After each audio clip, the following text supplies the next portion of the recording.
شيخنا صافي الكمال رحمه الله تعالى شيخنا صافي الكمال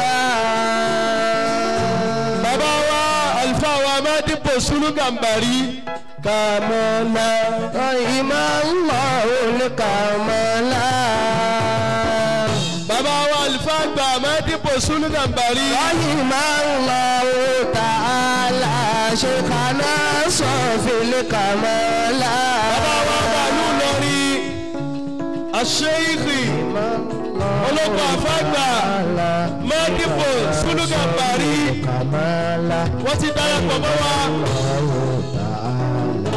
شيخنا صافي الكمال خاف مولاه إلى أن أصعوه بالجلالة تدريس طبعا بثقافة جمالا رحمه الله تعالى شيخنا صافي الكمال